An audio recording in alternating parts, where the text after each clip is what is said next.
So thank all of you for coming here today. I thank the organizers also for giving me an opportunity to speak something on this topic of the anxiety epidemic. Martin Luther King, about a century ago, or half a century or so ago, he said, "We live in an age of guided missiles and misguided men." Of guided missiles and misguided men. So he said that our technological power has outrun our spiritual power. The means by which we live have outdistanced the purpose for which we live. And one particular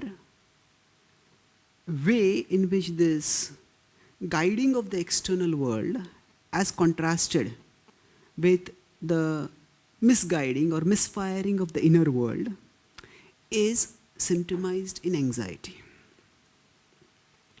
Now, there are 3 levels. I won't go into all of them, but anxiety is one kind of mental health problem, not necessarily psychiatric, although it can have psychiatric connotations where people have anxiety disorders. But generically, anxiety is there. Beyond that, there are various, as I said, psychiatric problems, out of which anxiety is one. And beyond that is when this goes to a great extreme, and where people feel so depressed, so frustrated, that often they end their own lives. They even commit suicide. Now I'll come to anxiety back, but suicide is an extreme expression of the same problem. And the WHO states that on an average, 1 million people commit suicide every year. That means it's about 1 suicide every 40 seconds. So that means since the time we started this talk, about 5 to 10 people have already committed suicide. It's very sobering. And actually speaking, the 1 million figure is just the recorded number of suicides, the reported number of suicides. And this figure, 1 million, is much more than the total number of people who are killed by others either in war or in murderous crimes. That means more than the number of people who are being killed by others are the people who are killing themselves. It's quite a shocking statistic. And in the last century, among all the industries that have experienced high growth, software is the services industry. Earlier we had the agricultural economy, then we had an industry-based economy, and now largely it's a service-based economy. There are various companies which offer products and there are services offered through them. So service sector has grown a lot, but among the various industries that have grown, one of the fastest growing industry is the pharmaceutical industry. And even within the pharmaceutical, specifically, it's the psychiatric drugs industry. And 1 out of every 3 drugs in America, as well as overall in the Western world, and increasingly, I come from India, even in India, especially in the metropolitan cities, the maximum medicines that are taken are antidepressants or other kinds of medications for anxiety disorders or other mental problems. Now, interestingly, in researchers, there are books written on this topic of anxiety epidemic, and researchers have found that it's quite often that in the developed world, more people suffer from anxiety than in the developing world, where actually people have more reason for anxiety over their basic needs, where people don't get even the basic necessities like food, clothing, shelter, medication, and these are uncertain, naturally there should be a lot of anxiety. But there is more anxiety in the developed world. And as I said, in India, and this is in the third world also, so people who come from the third world, from the developing countries to developed countries, even their anxiety levels shoot up. And even in the developing countries, there are metropolis where the anxiety levels are much more. So, the anxieties can, of course, in each specific individual's case, have various causes. But at the same time, one curious factor that causes anxieties, so there were researchers who did survey, and they found that if they took say, an Indian and an American, and they asked them to do the same task, purchase a new jeans. And when they asked both of them to do the same task, so at the end, like that, they asked a number of people and number of tasks. And overall, the Americans felt that they had done more decisions. They had taken more decisions while purchasing a jeans than had Indians. Means on an average, people in the developed world felt that they were taking double the number of decisions as compared to people in the developed world. Now, what do we mean by decisions in this context? Decisions means that if I have to purchase something, where should I purchase it from? If I purchase it from this shop, now it will make this kind of statement about who I am. If I purchase it from this shop, this color, this material, this brand. So every small activity, when we live in a very status-driven world, then every activity is not just an activity, it becomes a statement about who I am. And when every single activity becomes a statement about who I am, then each activity becomes much more consequential, much greater source of anxiety than it needs to be. So anxiety can be caused by overwork for our mental machinery. Our mind is also like a machine, and it can only process so much information, take so many decisions. So there are unavoidable causes of anxiety. So when the economy has some disruption, when some relative has some disease, when we ourselves get some disease, there are many sources in this world of unavoidable anxieties. But apart from those unavoidable anxieties, there are anxieties which we often end up either consciously or unconsciously inviting by the weight that we attach to every single activity that we do. So overall, all of us, we have, apart from our gross physical needs, we also have a sense of, we have somewhere from which we get a sense of identity, somewhere where we get a sense of shelter and protection, and somewhere where we get pleasure. For example, who am I? I may think that I'm Australian, I'm a professional, I'm a this, I'm that. We all have a sense of identity. And then when we have problems, when we have some worries, we try to take shelter of something. Where can I get relief? And overall, we want to enjoy life, so we look for pleasure. Now, imagine a boat in an ocean. The ocean is going to have waves. And because of those waves, the boat is always going to rock. There's always some amount of shaking of the boat is unavoidable. Now, the more stormy the ocean, the more violent the waves, the greater will be the shaking, in the boat. So, if the boat is to be stable, if it is attached to an anchor, if it is attached to something stronger and stabler, something weightier than itself, then the amount of shaking that will happen will decrease. But if the boat is on its own in the vast ocean, it will just helplessly shake. So to a large extent, life and the world we live in, it is like an ocean.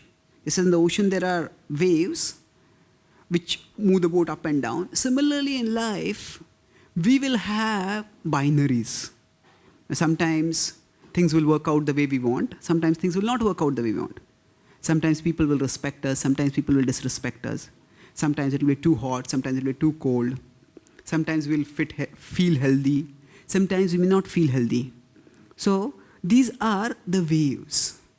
And these naturally create a certain amount of uncertainty and anxiety.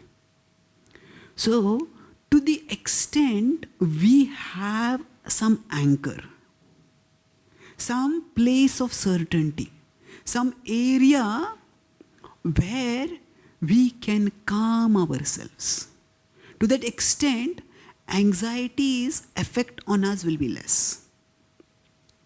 But to the extent we don't have any such shelter, we do not have any aspect of life which is unchanging, to that extent, anxiety is bound to increase. So, going back to the earlier point I made about people in the developed world attaching more and more weight to every single thing that they do. If you look at the broad history of the Western world, nowadays, a lot of people talk about personality. Oh, you should have a very engaging, attractive personality. Interestingly, if you look at the etymology, the word personality came into the English lexicon in the 19th century. And the reason for that was, of course, people were concerned about the way they presented themselves, the way they looked, the way they acted, what others thought about them. That's a natural human concern. But the shift from focus on the person to the personality. A person, by focus on a person means who we are. Focus on personality means who we appear to be, how we look, so how we are perceived. That shift from person to personality led to a huge amount of over-reliance on externals, not just in terms of how I appear. So there are three different stages. First is, okay, I am a person, but I am concerned about what others think of me. So there is person and there is personality. But beyond that, what others think of me, if that becomes the primary barometer of I measuring who I am, then every single thing about ourselves becomes a source of anxiety. How I dress, how I walk, what product I purchase, what gadget I use. Every single thing becomes a source of great anxiety because we feel a lot lies on whether I make the right choice or not. There's a saying that we won't worry so much about what others think about us if we knew how little others thought about us. We worry a lot. Oh, what will this person think about me? What will this person think about me? But if we look at our own lives, how much do we really think about others in their own terms? We have our own anxieties, our own problems, our own aspirations, and we live in our own world. So people don't have all that much time to think about others. They get some impressions and that's it. But we worry much more about what others think about us than what others actually think about us. And that burden of external expectations in terms of worrying about others' perceptions about us, that causes great anxiety. So, one of the main reasons, as I started by saying, that we live in an age of guided missiles and misguided men. So, of course, Martin Luther came at a time when gender-neutral language is not used. So it's misguided, not just men, misguided people. So the point is that one of the ways we are misguided is when our sense of identity comes from externals rather than from internals. When we let who I am be defined by the world rather than by our own values, by our own abilities and our own aspirations of who we want to be. So at that time, we sentence ourselves to anxiety. Because people's perceptions are just not in our control. The Bhagavad Gita is an ancient yoga text, and it gives many penetrating psychological insights. And one of the things it says in the 16th chapter, 11th verse, Chintam parimeyam cha pralayantam upashutaha kamopabhoga parama etavaditi nishchitaha. So, chinta means anxiety. And anxiety becomes immeasurable. Aparimeyam cha. And pralayantam upashutaha. And it goes on till the moment of death. For whom? Kamopabhoga parama etavaditi nishchita. For a person who thinks that external objects are the source of my pleasure. Not only the source of my pleasure, they are the very purpose of my life. That there is no purpose to life apart from attaining external objects and enjoying those objects. Attaining them, controlling them, enjoying them. So when we wed our sense of identity, then our need for shelter and our search for pleasure. These three are different grades. They all go deeper. At all times we are looking for some pleasure. We may watch some TV, we may surf on some net, we may play some games. That's what we do for pleasure. At a deeper level, we also need shelter. When we feel stress, anxiety, we need someone, something to shelter us, to comfort us. And beyond that, at a deeper level, who am I? Our sense of identity is extremely subtle in the sense that who we think of ourselves to be is, if it is wedded too much to externals, and if I think that, say, I'm a business person, and the economy collapses, then who am I?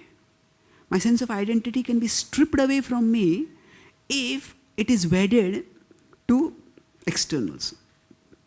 Like in an onion, we peel out the layers of the onion. And it can just go on peeling.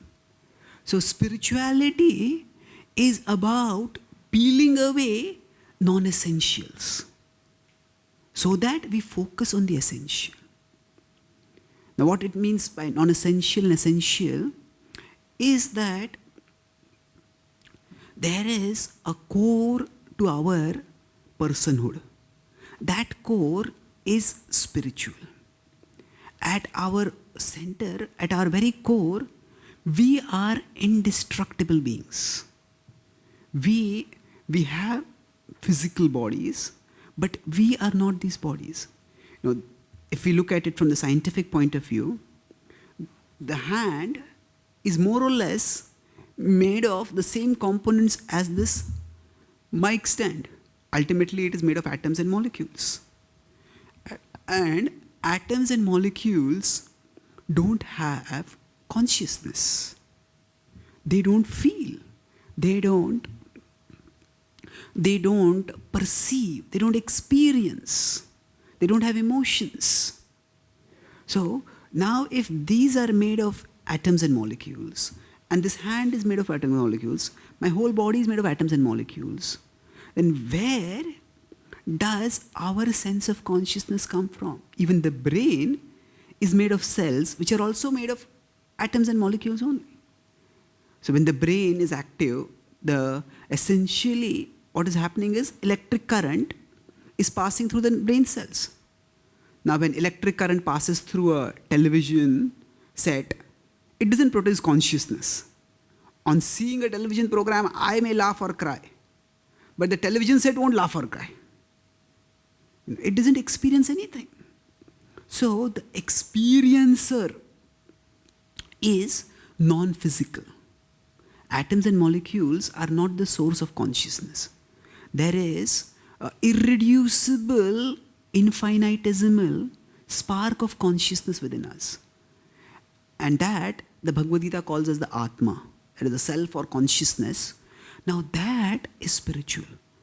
And the relevance of this point of our spiritual identity, of this conception of the soul, as it is called sometimes, the Atma, is that is indestructible.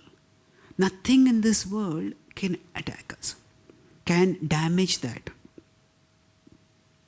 Suppose we are in a city and suddenly there's a huge fire in the city.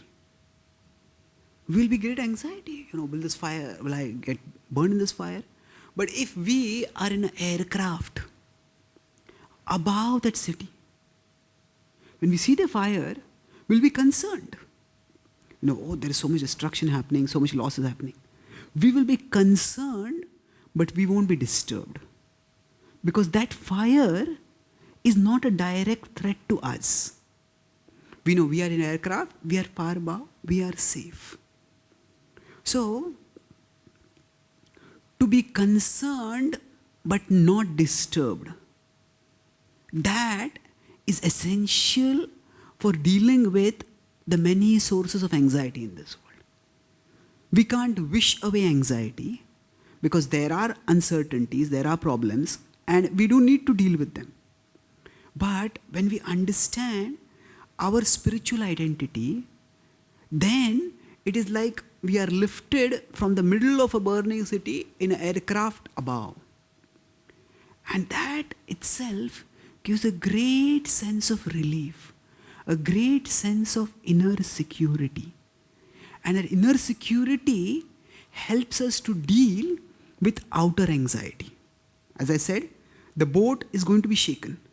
But if the boat is anchored to something stronger, heavier, weightier, then it will not be shaken so much. So if we are in the world, so in that sense, we have to function, we have to deal with the binaries of the world. So there will be the waves.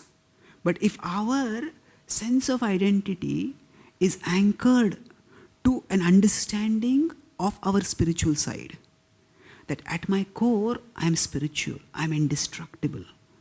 I am a particle of consciousness who is beyond matter. Then we get a sense of certainty, which helps us to deal with outer uncertainty. And the Bhagavad Gita, as I said, is a yoga text. And yoga is essentially experiential. It is not dogmatic. It is not just asking us to believe received truths. It asks us to explore. In the Bhagavad Gita, which I had quoted earlier, it is said, Raja Vidya Raja Guhyam Pavitramidam Uttamam Pratyaksha Dharmyam Susukham Kartum Avayam Pratyaksha Dharmyam. That we can ourselves experience. So what I said that about we at our core not being physical destructible selves, but being indestructible souls. This is not just a theoretical proposition. The Bhagavad Gita offers us a methodology of yoga by which we can gradually gain realization of the soul. So when we practice yoga, yoga is not just about physical postures. Yes, they are one aspect of yoga and they help in keeping the body fit. They may also help to some extent keeping the mind calm. But the postures are just a stepping stone for something higher. Like there are postures in various fields. Say in cricket, when a batsman is batting, a batsman has a particular posture. Now, some may have the legs widespread, some may have legs close by, some may keep the bat raised, some may keep their bat on the ground. Now, the purpose of the posture is to do something after one is in the posture. The batsman is not meant to stay lifelong in that posture only. The posture is meant that eventually when the ball comes, the batsman hits the ball. So similarly, the yoga positions, the bodily postures are meant for launching our consciousness to the spiritual level. They are the launching pads by which we can raise our consciousness upwards. And in the yoga text it is described that one of the most easy and effective ways by which we can raise our consciousness upwards is through spiritual sound. Through spiritual sound. What do I mean by spiritual sound? Sound which is connected with the spiritual dimension of our life, and sound which has the power to lift us to the spiritual level. So we know that even from experience, sound has the power to change our moods. Now we may be in a depressed or lonely feeling mood, and if we hear some very nice music, our mood may get transformed, it may get lifted. So this is a simple way of understanding at our practical level that sound has mood altering effects. But the yoga texts describe that sound has, special sound especially, has much more potency, much more power. And so spiritual sound is embodied in mantras. So there are various mantras, and the word mantra itself in Sanskrit means that sound which delivers the mind. Manas trayate. That sound which delivers the mind. So going back to the earlier example of, say, a city is on fire and a helicopter comes and lifts a person, airlifts a person away. Then when that person is airlifted, the anxiety will decrease substantially. So spiritual sound, the sound of mantras, is a means to airlift our consciousness, to raise our consciousness upwards. So what we were doing earlier, when this kirtan, the music was going on, spiritual music, that is also one form of yoga. It is mantra yoga. In fact, this is the heart of yoga. So as I said, we sit in the yogic postures so that we can launch our consciousness to a spiritual level. But the power of mantras is such that mantras can raise our consciousness upwards even without the yogic postures. If one can sit in yogic positions, that's good, but that's not necessary. The mantras, when we recite those mantras, the mantra, if we absorb our consciousness in the mantra, then our consciousness gets lifted up. And that lifting up of the consciousness, to a large extent, it decreases our anxiety. So, I talked about identity, shelter, and pleasure. Now, when all these three are sought in externals, they make our anxiety manifold. So then I talked about how our sense of identity can come from our spiritual side, by understanding our spiritual identity. And that, not just intellectually understanding, but experientially realizing, can be done through the chanting of mantras. Now, going to the next two things, shelter and pleasure. So, when we talk about shelter, what that means is, say it's very cold outside, and then we come to a room which is having a heater, and we feel sheltered from the cold over there. So similarly, all of us, when we face problems in life, we all seek shelter in something. Now what that may be will vary. Some people may just think that, oh, I'll just turn on the television and forget the world. Or just start watching some games, forget the world. Or some people just drink and just drown your anxiety in the drink. So there may be different ways in which we may seek shelter when we face anxieties. And quite often, we seek shelter in something that which offers some shelter, but eventually it increases anxiety. Suppose somebody is very frustrated and very irritated, very frustrated, and the person decides to watch some sports. And in that sports, our favorite team loses the match. Then the result is I started watching that sports to distress myself. But then instead of de-stressing, instead of becoming freed from stress, I ended up distressing myself. And I became more distressed. I became more unhappy. So quite often, it's been found that when we seek shelter in external sources of pleasure, for example, people may say, watch TV, surf the net.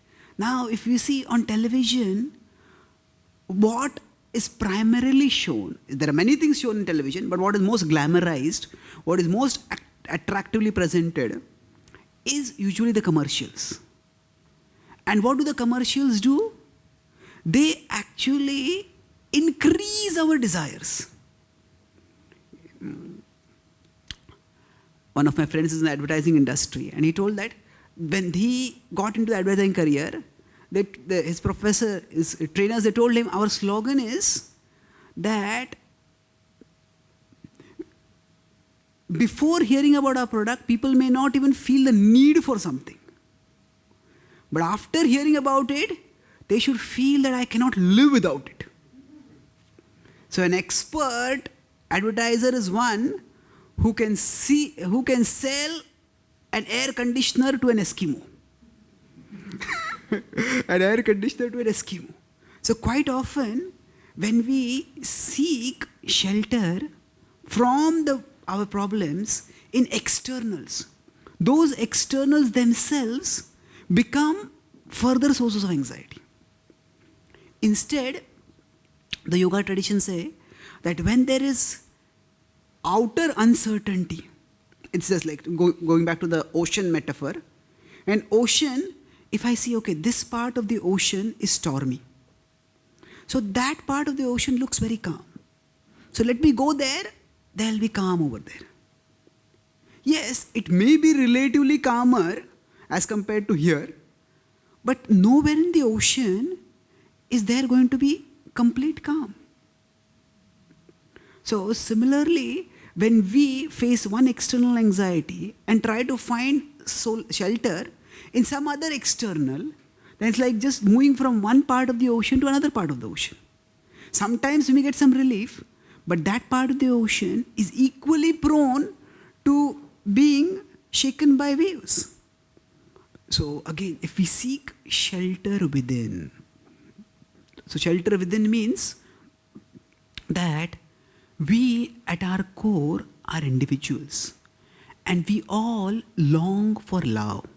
We all want relationships. And the yoga texts describe that we are individual units of consciousness and there is a supreme consciousness, there is infinite consciousness. And there is a bond of love between the two. And that bond of love, when it is revived, then we experience the greatest shelter. Because in that love, there is certainty, there is safety. Because the infinite consciousness, when our finite consciousness links with the infinite consciousness, then therein we get the best shelter. It's like at one level, if I just raise myself from a adversity-struck area, from a fire-prone area to aircraft.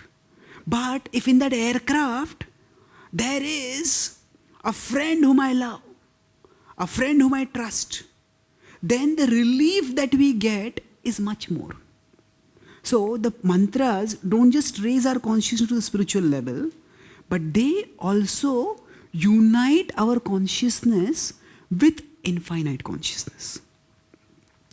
And just as if I'll conclude with this example, that then we can have some questions. So we at our present level may not be able to perceive the infinite consciousness. We may not be able to perceive actually what is happening. But the experience which we get by the practice of mantra yoga will point in that direction. So for example, if a small child or a baby is sleeping and it's very cold at night, so now the baby is trembling, and then the mother sees that mother comes and puts a blanket on the child. Now the child is not yet woken up also. Child is not consciously aware that there is my mother and she has put the blanket, and that's why I am feeling so warm, so comfortable, so safe. So consciously she is not aware, the baby is not aware of that, but at a subconscious level, the warmth of the blanket, it gives a sense of security. It gives a sense of comfort. So similarly, we at our stage cannot perceive the infinite consciousness. But when we practice mantra yoga, when we recite these mantras, then we will experience a sense of shelter, of safety, of comfort that goes beyond what we can experience just by trying to say, give ourselves pep talk. Everything will be all right. Yes. Just cool down, calm down. Everything will be all right. These sort of things can help. But when we connect with the infinite consciousness, we get a far greater sense of shelter. And in that, because the union of the finite consciousness with the infinite consciousness is not just a source of shelter, it's a source of also great pleasure. In fact, whatever pleasure we find in the various externals that we may seek pleasure in, that pleasure is only like a drop. Within, there is an ocean of happiness if we connect with the infinite consciousness. And the most effective way to deal with anxiety, yes, if there are practical problems, they need practical solutions. And even the yoga texts don't deny the need for practical solutions. But often, life determines our problems, we determine their size. Life determines our problems, but by how much we dwell on the problem, we can make that problem bigger and bigger and bigger till it dominates us mentally. But if we have some alternative focus for our thought, and we have a means by which we can redirect our thought from the things which are causing us anxiety to some other thing which can give us security, which can give us pleasure, which can stabilize us. So if we have a means, so that means that if the boat is being rocked by the waves, if there is a firm object like an anchor, and if there is a means by which we link the boat to the anchor, then the boat can become stable. So yoga provides us both. The mantra is the means by which we raise our consciousness, and the mantra also unites us with infinite consciousness, links us in love with infinite consciousness.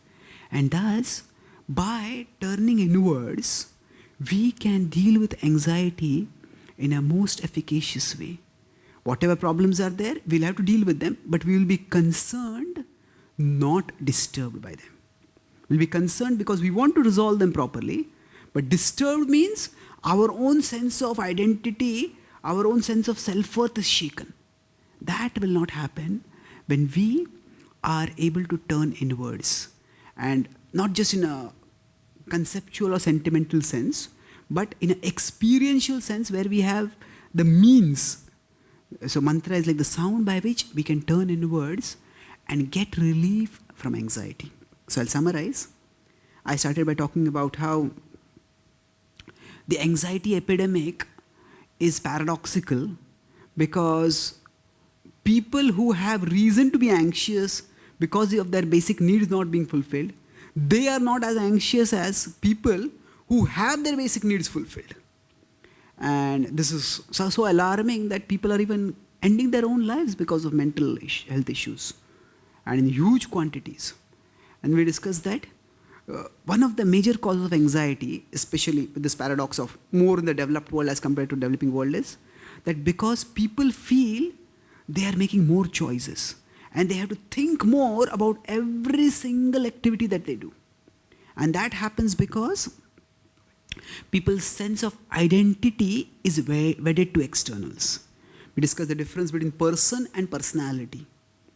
The 20th and 21st century cultures, they reduce a person to the personality. Who you are doesn't matter as what you appear to be. And because of that, every small thing becomes a very weighty thing, and it drains our mental energy and it causes anxiety. So if we turn inwards, it's like a boat when it is anchored can be stabler. So like that, if we can find an anchor for ourselves, we can get relief from anxiety. And we discuss that that anchor is already there because we at our core, our essential identity is spiritual. Consciousness doesn't come from unconscious matter, it comes from the Atma, the irreducible particle of consciousness within. And we can experientially realize this by the sound of mantras, which will airlift our consciousness from the material level to the spiritual level. And beyond that, not only does yoga give us a more evolved sense of identity, but also offers us more evolved sources of shelter and pleasure. Now, it connects the finite consciousness with infinite consciousness, and thereby it provides us a reliable inner source of relief from anxiety. Thank you very much. Are there any questions? Any comments? Yes, please. So you mentioned how our hand consists of the molecules and atoms, and we have our spiritual core, which is different from that. So how then this spiritual core actually, which is so much different, why it identifies with these molecules? So why is it designed in the way that it somehow gets influenced, although its nature is so much different? Yeah. So if our spiritual core is different from the body made of atoms and molecules, why does it identify with these? In the Bhagavad Gita, in the 13th chapter, 22nd verse, it is stated, Purusha prakristho hi bhungte prakritijan gunan karanam guna sangosya sadasad yoni janmasu. So it says that Purusha, the consciousness, prakristho hi, becomes situated in matter because of bhungte prakritijan gunan. Bhungte, because of the desire to enjoy material things. So a simple example to understand this. Say somebody sits in the room and turns on the television. Now, on the television, some game is going on. Now say if an Indian comes to America and say in India there's no conception of cricket. There's only a conception of cricket, there's no baseball much over there. But an Indian goes to America and sees everyone else watching baseball and turns on the television and starts getting caught in the game. Now, although that person is completely different from the screen and whatever has happened on the ground, happening on the ground somewhere, to the extent that person seeks pleasure in watching that sport, to that extent that person will be subjected to the emotions associated with the game. So if the favorite team wins, there will be happiness. If the favorite team loses, there will be distress. Or if somebody goes into a theater and starts watching a movie. Now, to the extent a person identifies with the characters in the movie and gets emotionally engrossed in the movie, to that extent that person is subject to emotions. So now if somebody, sometimes in a movie theater itself, there might be some ticket checkers or some other people. Now, they have seen the movie many times. Whatever happens in the movie, they're not emotionally involved in it. So people are watching the show and they are watching the show of emotions on the people's faces. So what happens here is, because they are not emotionally involved, why? Because they're not seeking pleasure in that movie. So then they are not affected. So to the extent we seek pleasure at the physical level, to that extent we get caught in all the emotions that come up because of the uncertainties that are there at the physical level.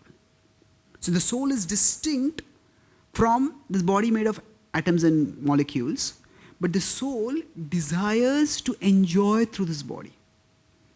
And just as a person watching a movie identifies with that and then undergoes a panorama of emotions there, similarly, we undergo a panorama of emotions. And just as the person watching a movie has a full life separate from the movie. Now that person has family, relatives, loved ones, and various activities. The whole life separate from the movie. Similarly, for the particle of consciousness, there is a life different from the body. But to the extent this person gets caught in the movie, to that extent that person may well even forget everything else. So similarly, to the extent we get caught in seeking pleasure at the physical level, to that extent we will wed ourselves to anxiety. I'll give another example to illustrate this. Say you have got a new car. Now you're driving the car very happily, and then somebody just comes and hits a bumper at the car. You'll be in great anxiety. No, is this scratched the bumper? What has happened? On the other hand, you had a car and you sold the car. And then you are going in a new car and you see the old car, somebody else is driving it. And then somebody hits the bumper of that car. That's not your car anymore. You will not be so affected by it. Why? Because we are not emotionally invested in that old car. We are emotionally invested in the new car. So, to the extent our emotions are invested, are caught in something, to that extent we undergo a whole series of ups and downs associated with that thing. So the whole art of yoga is not that we reject everything material, but we see the material in the light of the spiritual. That means that yes, I have to act in the world, so I have to function, and yogis, the Bhagavad Gita is a text which was spoken to a state leader. And the Bhagavad Gita did not tell the state leader that you should reject everything. But the Bhagavad Gita told him, get a higher perspective so that in the world's ups and downs, you won't go up and down.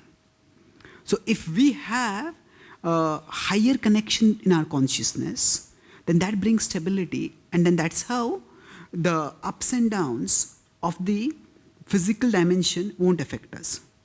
So the soul's desire for pleasure, if it is fulfilled at the spiritual level, then the soul won't seek it in chemicals, at the level of atoms and molecules. But when the soul doesn't do that, then the soul gets caught. And then we subject ourselves to various emotions which culminate in anxieties. Does that answer your question? Yes. Any other questions?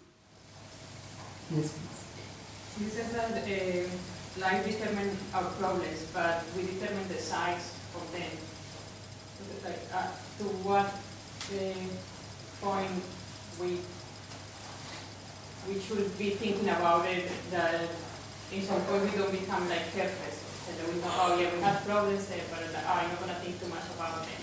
And to the point to become careless. How to keep it like in balance? Okay. Yeah, so the question is that if we have problems and we become too indifferent to them, not caring about them at all. Or the other extreme could be that we get completely burdened by them. So how to maintain a balance between them? Is that your question? Yeah. In general, the tendency of the mind is to oscillate towards extremes. We make something as extremely important, as all important.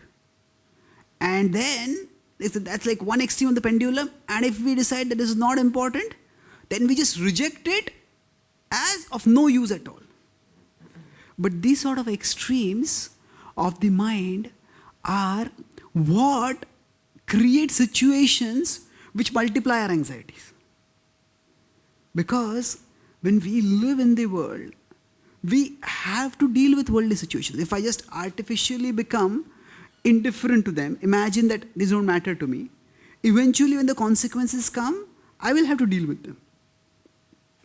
So, going back to the boat's example, the boat is in the ocean, and the boat is moving has to move in a particular direction.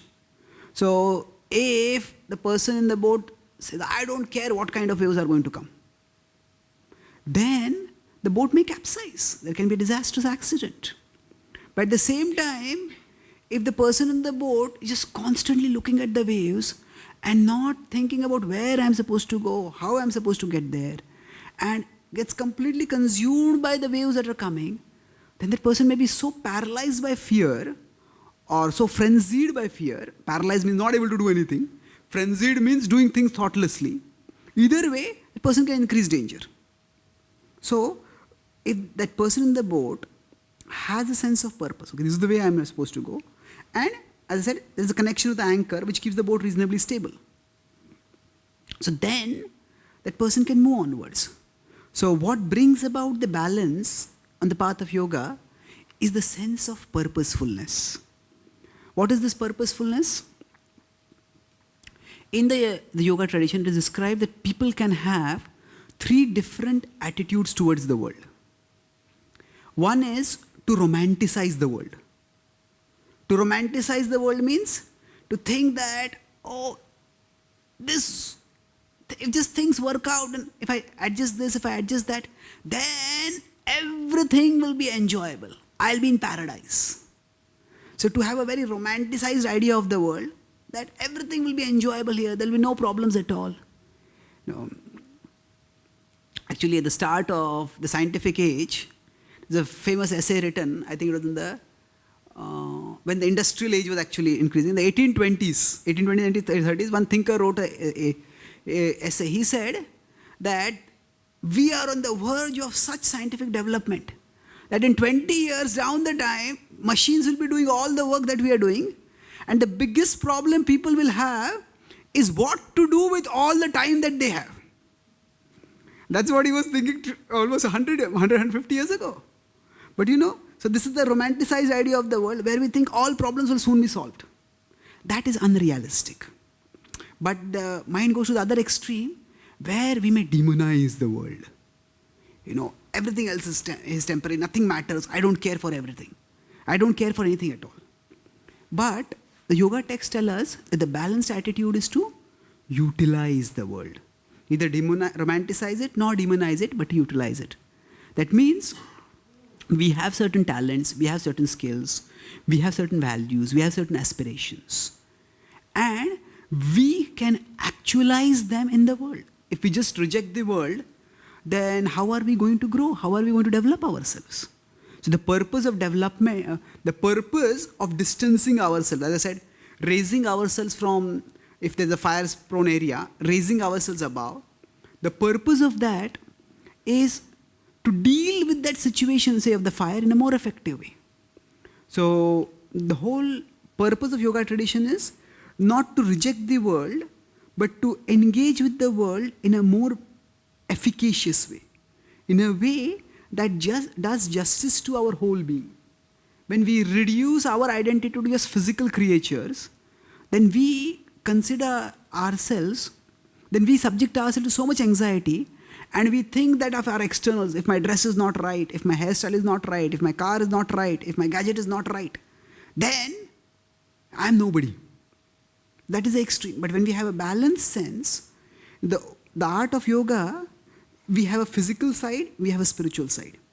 So one extreme is to just get caught completely in the physical. The other extreme is to focus only on the spiritual and to neglect the physical. Both are extremes. In the Bhagavad Gita 6th chapter 17th verse it says, Yuktahara viharasya. We regulated in both. So we connect with our spiritual side so that we can effectively utilize our physical side. And the whole purpose of yoga is so that we become who we are meant to be. Now, we have tremendous potential, not just spiritual potential, but even physical or material potential. So we grow both ways. At a spiritual level, as our consciousness evolves, we get more and more certain shelter and certainty and security within. But even externally, we are able to do justice to our talents. We are able to actualize our dreams. Because when we are calmer, we can take more intelligent decisions and we can utilize our talents better. So yoga texts are about a balance between the two. So the key to the balance is having the sense of purpose. That the purpose is that we are meant to develop ourselves. Now what we are presently is the creation's gifts to us. But what we become is our gift to the creation. And we are meant to become better and better. And yoga helps us in our all-round development. Does it answer your question? Thank you. Thank you very much for your kind attention. Thank you. Hare Krishna.